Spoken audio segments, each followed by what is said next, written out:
मिलेरेपा ने अपनी तांत्रिक विद्या का प्रयोग करके उस घर पर बर्फ के ओलों की बारिश करा दी।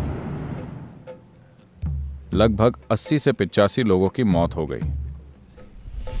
तो आखिर में किसी ने उनको बताया कि केवल एक ही इंसान इसमें तुम्हारी मदद कर सकता है, वो है मारपा। तो वो मारपा की खोज में निकल पड़े। तो मिलेरेपा को दाकिनी के दर्शन हुए और वो बोली,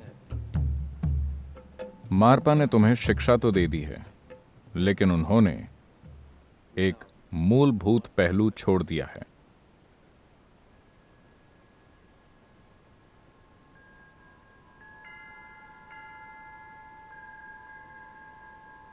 तिब्बत कई चीजों का मिश्रण है, एक संस्कृति, एक आध्यात्मिक प्रक्रिया के रूप में। यहां इस संस्कृति की कुछ महान शख्सियतें आध्यात्मिक प्रक्रिया और तंत्र मंत्र का एक मिश्रण रही हैं। मेरे ख्याल से तिब्बती संस्कृति में मिलेरेपा का एक अलग स्थान है। मिलेरेपा ने कम उम्र में ही अपने पिता को खो दिया। उनके पिता के पास अच्छी खासी जायदाद और मकान थे, मगर उनके मरने के बाद मिलेरेपा के चाचा ने उस जायदाद पर कब्जा कर लिया और उनकी युवा माँ, छोटी बहन और उनके साथ नौकरों की तरह बर्ताव करने लगा। वो तरह तरह से उन्हें अपमानित और प्रताड़ित करता था और उसने सारी जायदाद हड़प ली। इसलिए मिलेरेपा अपने अंदर गुस्से और बदले की भावना लेकर बड़े हुए। जब वो किशोर अवस्था में पहुंचे तो अपने परिवार को छोड़कर चले गए।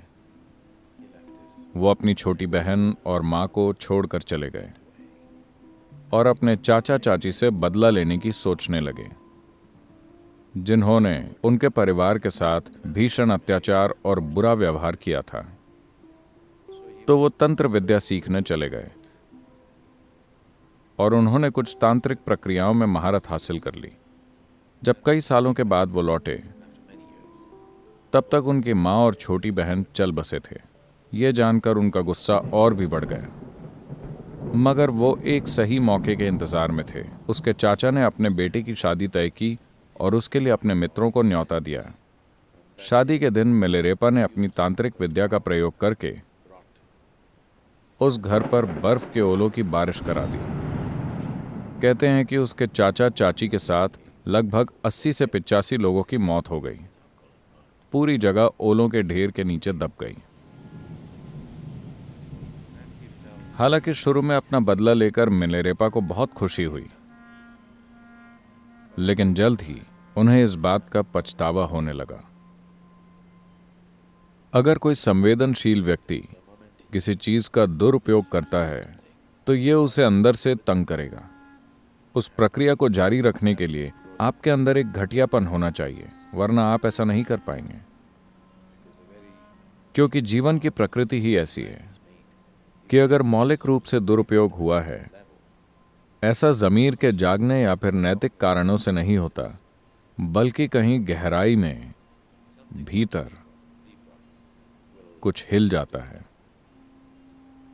तो इसी तरह ये करने के बाद से मिलेरेपा के भीतर कहीं गहराई में कुछ अशांत हो गया। तो उन्होंने तय किया कि उन्हें खुद को इस सब से मुक्त करना होगा। उन्होंने सोचा कि उन्होंने जीवन का दुरुपयोग किया है, बहुत बुनियादी तरीके से। कारण चाहे जो भी रहा हो, उन्होंने जीवन की बुनियादी प्रक्रिया का दुरुपयोग किया है। तो वो आध्यात्मिक प्रक्रिया में लगना चाहते थे। वो कोई ऐसी चीज करना चाहते थे जिससे वो इसी जन्म में अपने कर्म से मुक्त हो जाएं। तो वो गुरु की तलाश में निकल पड़े और वो कई लोगों के पास गए और सभी ने ईमानदारी से ये स्वीकार किया कि वो इसी जन्म में आत्मबोध प्राप्त करने का तरीका नहीं जानते। उन्होंने कहा, हम तुमको कोई ऐसी चीज सिखा सकते हैं जिससे तुम्हारा विकास होगा। करुणा के मार्ग पर चलो, दया और प्रेम के मार्ग पर चलो। धीरे धीरे तुम एक के बाद दूसरे जीवन कालों में विकास करते रहोगे। He was not satisfied with those things. मिलेरेपा उन चीजों से संतुष्ट नहीं हुए और उस समय भी उनके भीतर गुस्से की थोड़ी आग भरी हुई थी। उनके अंदर थोड़ा पछतावा, थोड़ी नाराजगी और थोड़ा गुस्सा था। इन सब की मिलीजुली भावनाएं उनके अंदर चल रही थी। तो आखिर में किसी ने उनको बताया कि केवल एक ही इंसान इसमें तुम्हारी मदद कर सकता है, वो है मारपा। तो वो मारपा की खोज में निकल पड़े। जब वो मारपा के शहर के नज़दीक पहुंचे तो उन्हें कुछ बच्चे मिले और उन्होंने उनसे पूछा। मारपा को ट्रांसलेटर कहा जाता था। उनको ट्रांसलेटर की पदवी मिली थी क्योंकि उन्होंने भारत के सभी महान तांत्रिक ग्रंथों का तिब्बती भाषा में अनुवाद किया था। तो उन्हें हमेशा ट्रांसलेटर के रूप में जाना जाता था, क्योंकि वो ही इस ज्ञान को यहाँ लाए थे। मारपा के बारे में खास बात ये थी कि वो 3 बार भारत की यात्रा कर चुके थे और वहाँ कुछ गुरुओं से मिले थे और उनसे शिक्षा प्राप्त की थी, विधियाँ सीखी थीं और ग्रंथ प्राप्त किए थे और फिर तिब्बती भाषा में उनका अनुवाद किया था। तो जब मिलेरेपा ने पूछा, ट्रांसलेटर मारपा कहाँ रहते हैं, तो एक बच्चा बोला, मैं जानता हूं कि वो कहाँ हैं। और वो उन्हें खेत में ले गया जहां मारपा खेत जोत रहे थे। जब वो बच्चा मिलेरेपा को वहां ले गया तो मारपा ने उन्हें देखकर हल को खेत में छोड़ दिया और उन्हें एक लोकल बियर का ग्लास देकर कहा, इसे पी लो और फिर खेत जोतो। तो मिलेरेपा बियर पीकर खेत जोतने लगे। मारपा वहां से चले गए और वो बच्चा वहीं खड़ा रहा। जब काम खत्म हो गया तो उन्हें समझ में नहीं आया कि अब क्या करें, तो वो वहीं खड़े रहे। फिर बच्चे ने आकर कहा, अब आप मेरे साथ आ सकते हैं। वो बच्चा उन्हें अपने घर ले गया। तब उन्हें एहसास हुआ कि वो दरअसल मारपा का ही बेटा था। फिर मारपा ने मिलेरेपा से हर तरह की मेहनत के काम कराए। मिलेरेपा ने मारपा के आगे सिर झुकाकर कहा, मैं आपसे धम्म की दीक्षा चाहता हूं, उस तरह का धम्म। धम्म का मतलब है एक विधि या प्रक्रिया जो मुझे इसी जीवन में आत्मज्ञान और मुक्ति दिलाए। मैं अगले जन्म में नहीं जाना चाहता, और कृपया मुझे भोजन और रहने की जगह देने की भी कृपा कीजिए। तो मारपा ने कहा, तुम तय करो, अगर तुम चाहो तो मैं तुम्हें भोजन और रहने की जगह दे सकता हूँ। धम्म कहीं और ढूंढो, धम्म के लिए कहीं और जाओ, या फिर मैं तुमको धम्म दे सकता हूँ, तुम रहने खाने का इंतजाम कहीं और करो। यही 2 विकल्प है। तो मिलेरेपा ने कहा, ठीक है, मुझे आपका धम्म चाहिए, मैं अपने रहने खाने का इंतजाम खुद कर लूंगा। तो मिलेरेपा बाहर भिक्षा मांगने चले गए। वो बहुत जोशीले थे और जो भी करते थे उसे कुछ ज्यादा ही कर डालते थे। तो वो भिक्षा मांगने काफी दूर तक निकल गए और गेहूं के कई बोरे इकट्ठा कर लाए। उन्होंने साल भर का गेहूं जमा कर लिया ताकि वो आराम से बैठकर धम्म सीख सकें। तो उन्होंने बहुत सारा जमा कर लिया और थोड़ा सा बेचकर तांबे का एक बर्तन खरीदा, 4 हैंडल वाला, जो तिब्बत का एक पारंपरिक बर्तन है अपना खाना बनाने के लिए। फिर इस भारी बोझ को लेकर, बहुत भारी बोझ को उठाकर उन्होंने लंबी दूरी तय की। वो मारपा के घर वापस पहुंचे और बोरे को नीचे पटक दिया धड़ाम से। मारपा उस समय खाना खा रहे थे। वो खाने के बीच से उठकर बाहर आए और बोले, ऐसा लगता है कि तुम बहुत गुस्से में हो। अभी इस गेहूं के बोरे और बर्तन की आवाज से तुमने पूरे घर को हिला दिया। लगता है कि अपने चाचा के घर की तरह तुम इस घर को भी गिरा दोगे। निकलो यहां से, बहुत हुआ। तब मिलेरेपा गिड़गिड़ाए, आपके कहे अनुसार मैं अपना खाना ले आया, ये बहुत भारी था तो मैंने गिरा दिया। तो मारपा ने कहा, मैं कुछ नहीं सुनूंगा, जाओ तुम, क्योंकि तुमने बोरे को ठीक से नहीं रखा, तुमने उसे नीचे पटक दिया, तुम लायक नहीं हो। तो तुम बाहर रहो, सारे काम करो, मेरा खेत जोतो, मेरे घर की सफाई करो। वो सालों तक ये काम करते रहे। बीच बीच में दूसरे लोग मारपा से सीखने आए और उन्हें कई चीजों की दीक्षा दी गई, मगर मिलेरेपा को एक भी दीक्षा नहीं मिली, एक भी शिक्षा नहीं मिली। वो बस कड़ी मेहनत करते रहे। More than 8 years he worked without a single teaching or initiation. 8 साल से ज्यादा उन्होंने काम किया बिना किसी शिक्षा या दीक्षा के। बाकी सभी वहां एक दिन के लिए आते और दीक्षा लेके चले जाते, लेकिन वो इंतजार करते रहे और करते रहे, हर किस्म की कड़ी मेहनत करते हुए। एक दिन वो चुपके से अंदर आकर ऐसे एक सत्संग में बैठ गए जहां उन्हें बैठने की अनुमति नहीं थी। मारपा आंखें बंद करके बैठे थे, तो वो चुपचाप दूसरे छात्रों के साथ बैठ गए, दीक्षा मिलने की उम्मीद से। मारपा आंखें बंद किए बैठे थे। उन्होंने अपना डंडा उठाया, आंखें बंद किए हुए ही मिलेरेपा के पास गए और उनकी पिटाई कर दी। मिलेरेपा लोगों के बीच बैठे थे। मारपा आए और उन्हें अच्छे से पीटा, घसीट कर बाहर ले गए और उठाकर बाहर फेंक दिया। ऐसा बार बार होने लगा। मिलेरेपा थोड़ा इंतजार करते और फिर जैसे ही कोई दूसरी दीक्षा होने वाली होती, वो चुपके से जाकर इस उम्मीद में वहां बैठ जाते कि इस बार उन्हें दीक्षा मिल जाएगी। इस तरह 13 साल से ज्यादा बीत गए, लेकिन उन्हें कुछ भी नहीं मिला। तब एक दिन उन्होंने मारपा की पत्नी से याचना की, जो मिलेरेपा से सहानुभूति रखती थी और उनकी मां की तरह थी। वो गिड़गिड़ाए, कृपया आप मारपा से कहिए कि वो मुझे कोई दीक्षा दें, बस एक शिक्षा, एक छोटा सा ध्यान।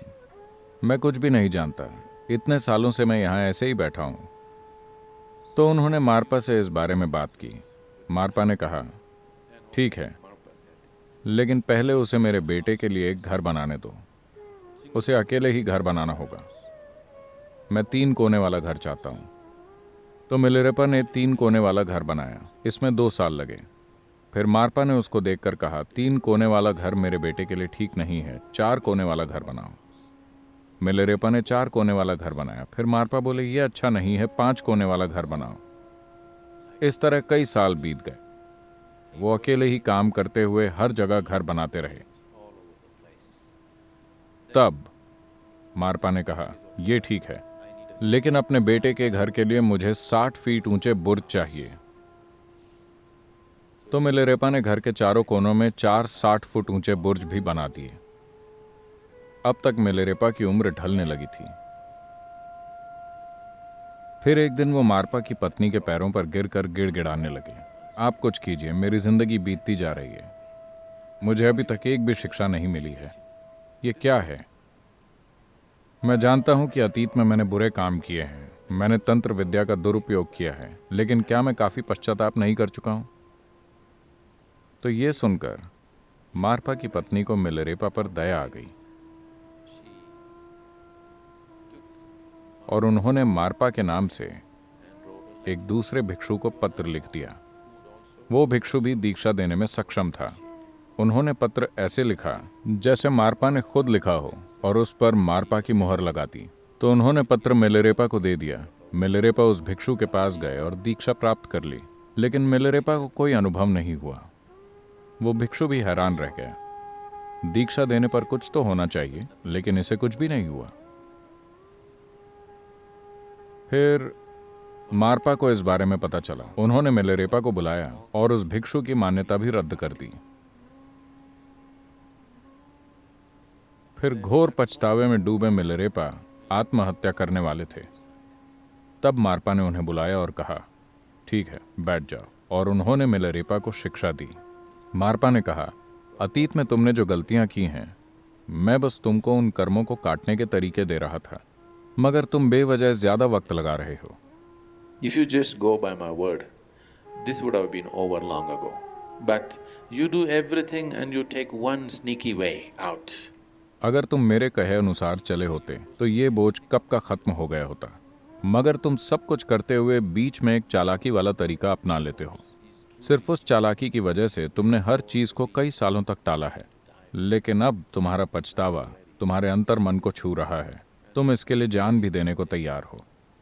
अब तुम तैयार हो। फिर मारपा ने उन्हें दीक्षा दी और तीसरे दिन ही मिलेरेपा को दाकिनी के दर्शन हुए। आपने दाकिनी के बारे में सुना है? तांत्रिक तकनीक में चीजें करने के लिए हर चक्र के लिए एक देवी की रचना की गई थी, एक स्त्री स्वरूप जिसे प्राण प्रतिष्ठा द्वारा जीवंत बनाया गया, जिसे मदद के लिए बुलाया जा सके। इन शक्तियों की मदद के बिना कोई भी तांत्रिक कोई महत्वपूर्ण काम नहीं कर पाता। तो मिलेरेपा को दाकिनी के दर्शन हुए और वो बोली, मारपा ने तुम्हें शिक्षा तो दे दी है, लेकिन उन्होंने एक मूलभूत पहलू छोड़ दिया है जो उन्हें खुद भी नहीं पता। जाओ और उनसे पूछो कि वो जानते हैं या नहीं। तो वो मारपा के पास पहुंचे। मारपा ने उन्हें देखकर कहा, तुम यहां क्यों आए हो? मिलेरेपा ने कहा, दाकिनी ने आकर मुझसे ये कहा है। मैं नहीं जानता कि यह सच है या मेरी कल्पना है, लेकिन ऐसा ही हुआ है, तो आपसे पूछने के लिए मुझे आना पड़ा।